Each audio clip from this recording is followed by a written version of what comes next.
لو عايزين طريقة الجلاش دي اتفرجوا عليها في الفيديو. طريقة سهلة وبسيطة، اتمنى تعجبكم. اهلا وسهلا بكم. النهارده اعمل لكم صينية جلاش بطريقة سهلة وبسيطة مش مكلفة. معانا نص كيلو جلاش اهوت، ومعانا سمنة، ومعانا الصينية اللي هنحط فيها الجلاش. هنبدأ بسم الله. حطيت الكوباية ونص مية على السكر، قطع عصرة الليمون اهيت، ونرفعه على النار. انا قطعت ورق الجلاش نصين بالشكل ده كده اهوت. هجيب كمان واحده هذه بالشكل ده كده،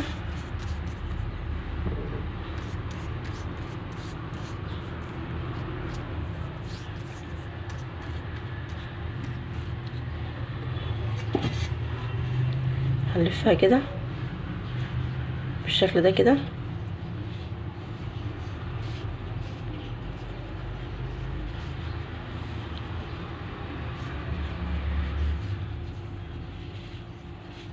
اهيت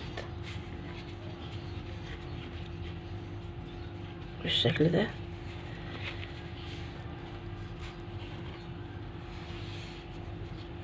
اهيت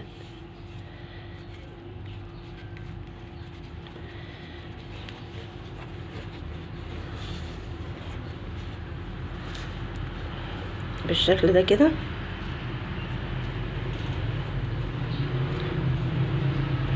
احط طرف هنا كده، واحط الحشوه هنا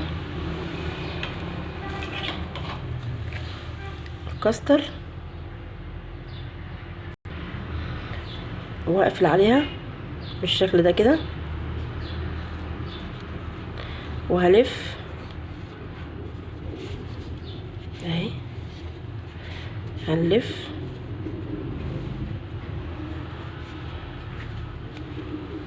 بقت بالشكل ده اهي، عشان تبقى واضحه لكم اهي.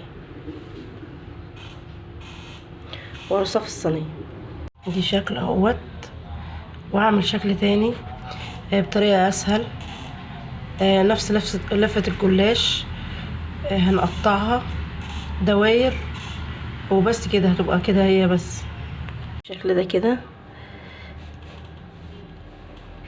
بالسمنه بقى، واحط عليها كده بالشكل ده كده.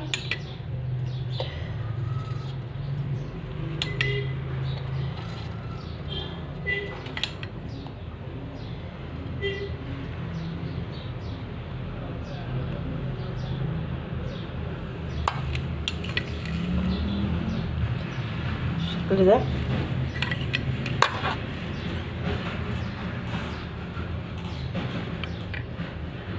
حط الشربات عليها بالطريقه دي كده بالشكل ده كده.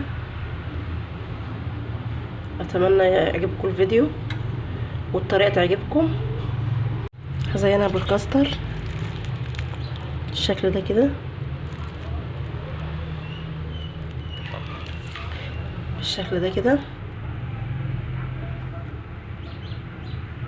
دي طريقه الجلاش سهله وبسيطه، اتمنى تعجب حضراتكم. بالشكل ده كده اهي،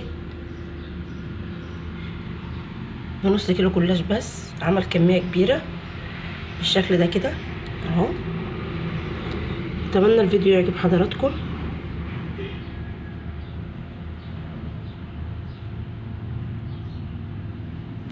السلام عليكم ورحمه الله وبركاته.